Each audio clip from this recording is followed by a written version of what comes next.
having a good morning. Sidney and I are going to read you a story, and Sid has a little costume on for you. It kind of goes with our book. I'm going to read The Lion King to you. Roar. Here it goes. The Lion King by Justine Corman. From the smallest ant to the largest elephant, every living thing has a place in the great circle of life. Mufasa's place was as king of the lions. Sarabi was the queen, and their newborn cub Simba would one day take his father's place as the Lion King. But on this day, little Simba rested in the hands of the wise baboon Rafiki, who sprinkled the cub with dust and welcomed the future king to the great circle of life. Mufasa's brother Scar did not attend the ceremony. He was not happy that Simba was next in line to rule the pride of lands, for Scar had always wanted to be king. Time passed and Simba grew. Early one morning, Mufasa took him to the top of Pride Rock. "Simba, look," he said, "everything the light touches is our kingdom." "Wow," the young lion said. Then he asked, "What about the shadowy place?" "That's beyond our borders. You must never go there, Simba," warned Mufasa. Later, Simba proudly told his Uncle Scar, "Someday I'm going to rule the whole kingdom." "Well, everything except the shadowy place. My father said I can't go there."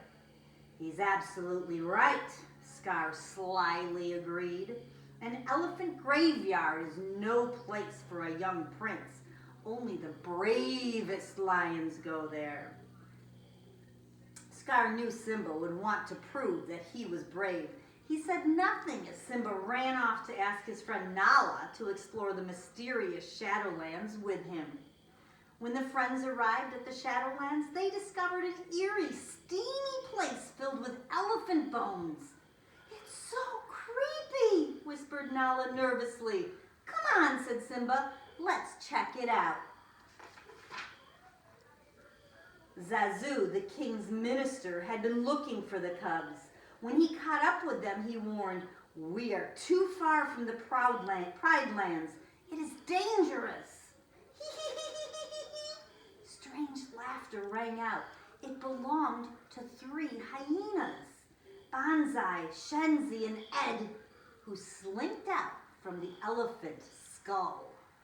When Zazu told the hyenas he was Mufasa's minister, they realized that Simba was the future king. "He's a king fit for a meal," Banzai snickered. The hyenas chased Simba and Nala. Suddenly, a thunderous roar rattled rocks and bones. It was the roar of Mufasa, the Lion King. The frightened hyenas ran away. That evening, Mufasa had a talk with Simba. "Being brave doesn't mean you go looking for trouble," he told his son. "Dad," Simba said suddenly, "we'll always be together, right?" Mufasa gazed up at the sparkling heavens. "The great kings of the past look down on us from the stars," he said. "Whenever you feel alone, remember that those kings will always be there to guide you, and so will I." Although Scar was angry with the hyenas for letting Simba go, he made a bargain with them. If they helped make him king, they could have the run of the Pride Lands. So Scar brought Simba to a vast gorge and promised the cub a wonderful surprise if he would just wait on a certain rock. Scar then signaled to the hyenas. The surprise turned out to be a stampeding herd of wildebeests, with the hyenas urging the herd on. The earth trembled. The wildebeest ran into the gorge, heading straight for Simba. "Run, Simba!" He sought safety in a tree, but the branch bent under his weight. Just before Simba would have fallen beneath the pounding hooves, Mufasa grabbed him and carried him to a rocky ledge. Then, through the thick swirling dust, Simba saw his father disappear under the thundering herd. Are you making a prediction in your head of what's going to happen next? When the stampede had passed, Simba found his father lying lifeless at the foot of a cliff. What Simba did not know was that Scar had pushed his brother off the rock. If it weren't for you, the king would still be alive, lied Scar, appearing at Simba's side. He tried to save me, said the cub, sobbing. It was an accident. Run away, Simba, Scar advised. Run away and never return. Scar watched as Simba ran away. Then he sent his hyenas to kill the cub. But when the hyenas reached a thorny thicket, they stopped. You'll never survive in the desert, they reasoned. And so they returned to Pride Rock and their new king, Scar. Under the burning desert sun, Simba surely would have died if it had not been for two curious creatures, Timon the meerkat and Pumbaa the warthog. Timon and Pumbaa felt sorry for the cub. They took him to their jungle home and taught him how to live by Timon's philosophy, Hakuna Matata, which meant no worries. They also taught the cub to eat insects. Simba tried to put the past behind him, but one clear night the stars reminded him of the old kings and his father, Mufasa. Then one day a lioness chased Pumbaa. Simba rushed to protect his friend. Nala, he cried. Simba? The lioness said. I thought you were dead. The friends embraced. Then Nala told Simba that under cruel King Scar, the Pride Lands had become barren and the animals were starving. Hyenas were everywhere. But Simba refused to go back and take his place as the Lion King. He did not feel worthy. That night, wise old Rafiki found Simba alone. He led Simba to a small pool. Simba saw his father's face in the water. Then he heard his father's voice.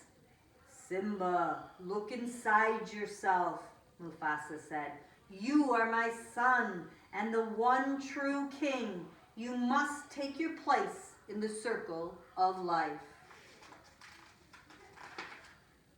So Simba set out for the Pride Lands to confront the false king. Later, his friends Nala, Timon, and Pumbaa joined him. I'm surprised to see you alive, sneered Scar as Simba approached Pride Rock. I've come to take my place as king, declared Simba. With an angry snarl, Scar forced Simba to the edge of a cliff. As Simba struggled to hold on, Scar leaned down and whispered, Here's my little secret, Simba.